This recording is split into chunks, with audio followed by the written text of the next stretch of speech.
What's up guys, the Strong Boys 19 here, and welcome back to another album review segment with Classic Albums Revisited, which is a segment that I review one of my favourite albums of all time, and I'm going to be talking about, in this album review, the very acclaimed album by Talking Heads entitled Remain in Light.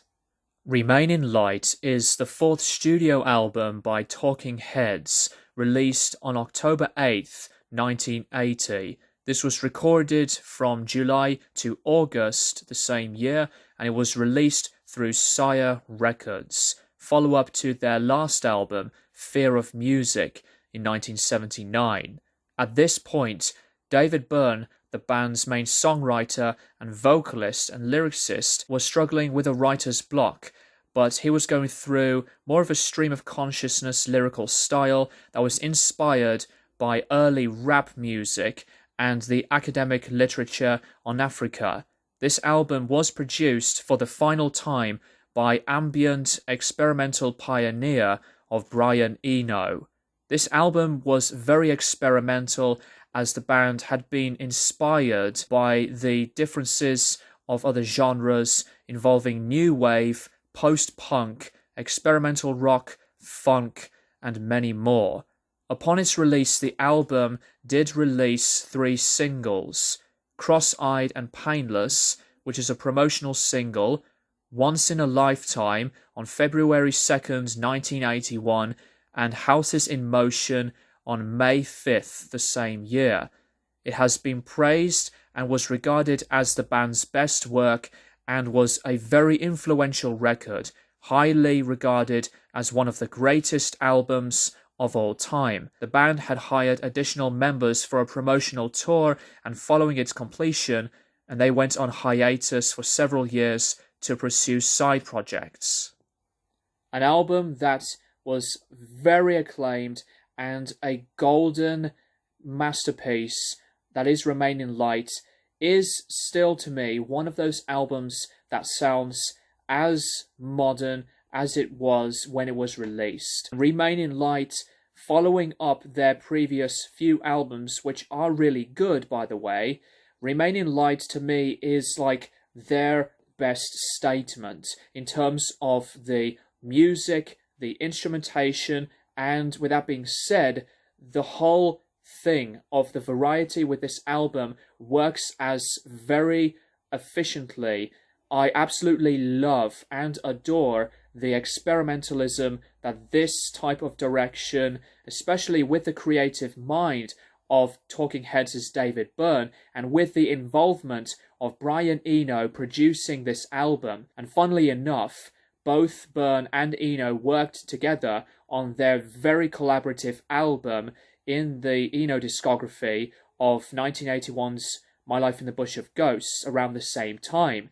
So you can really hear the major difference and comparisons between the two of them, because they have their own artistic versatility and direction, and to hear Eno adding in so much fluidity and character to make the album even bigger than before, as he did the production on the last few albums.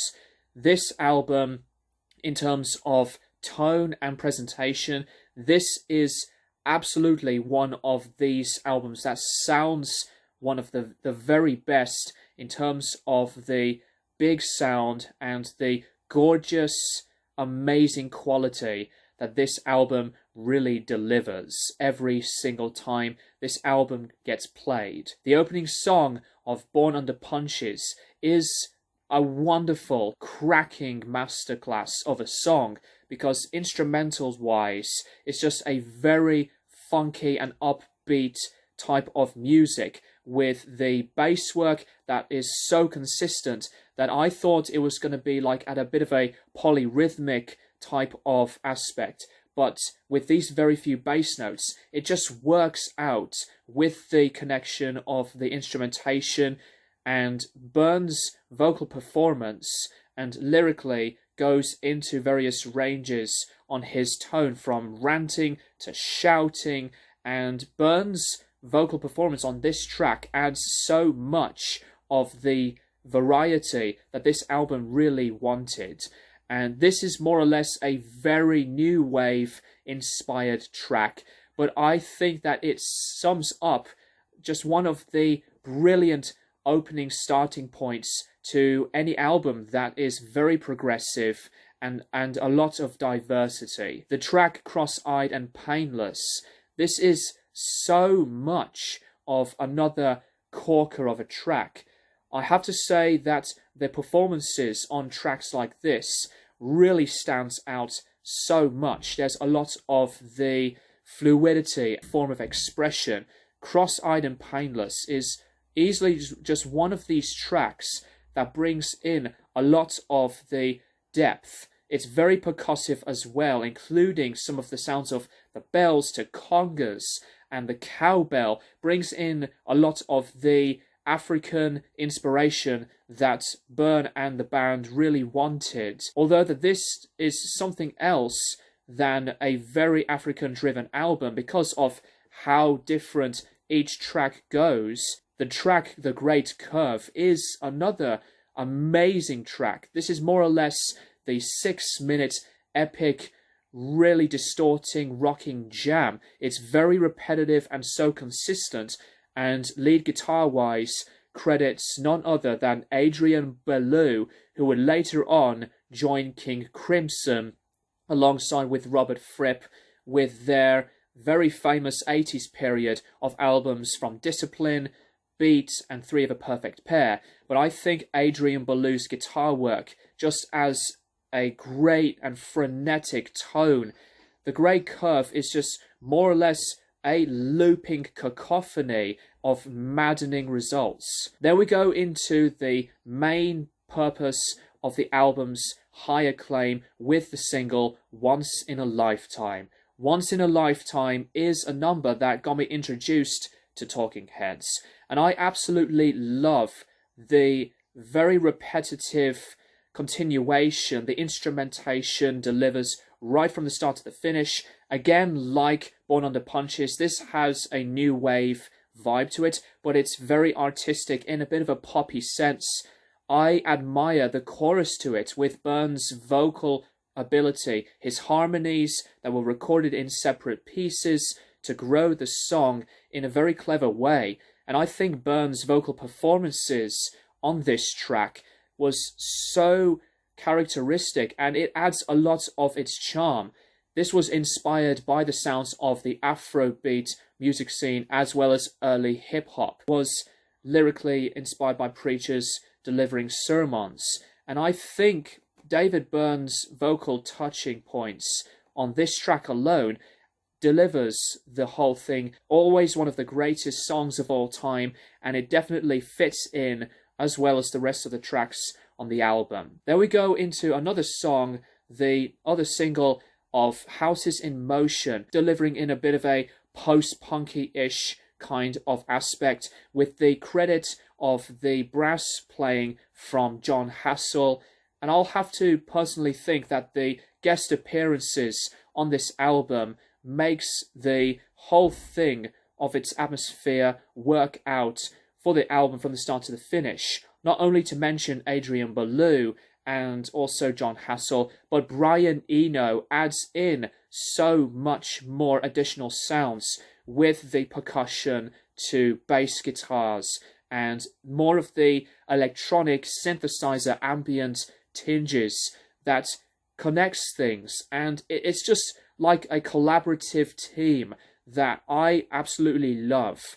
And even with Eno's production, this is their top-notch quality sounding album in the Talking Heads discography. It sounds big, it sounds fresh, and this is, to me, one of these must-have albums to collect in terms of music production.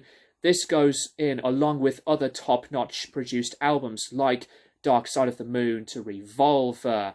Alongside many others, Remain in Light is definitely a must-hear album. One of the later tracks, the final track, The Overload, presents in a very dark and moody atmosphere type of setting to finalize the album. And again, like The Great Curve, is another one of the longer tracks here. But I think that this reminds me on something Joy Division type of sound. However, when making this track, Byrne and the rest of Talking Heads had not heard of Joy Division whatsoever, which to me was very surprising because it has that heavy resemblance of what a sound like Joy Division can really do to any sort of music. But I think The Overload works out as a finale closing track. The way it sounds, just as I said, very dark and atmospheric.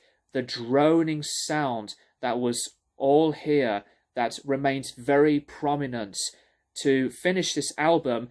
I think finishes Remain in Light comfortably. A lot of the creative freedom that Byrne and the rest of the band, and even Brian Eno, really wanted to make this album as vibrant, fresh, and stand out as much as possible. I could really go on about Remain in Light because of the whole adventurous direction this album really gets, and every time I play it, I really just could not stop getting into it. It's a massive addiction that really made me become a fan of Talking Heads. That's personally all I would like to address for this album of Talking Heads' Remain in Light. And I am curious to know what you guys personally think of this album in the comments down below. And let me know what you personally think of this album. That's all I would like to say for my album review of Remain in Light by Talking Heads. Thank you guys for watching, and I'll keep you guys posted for more videos in the near future.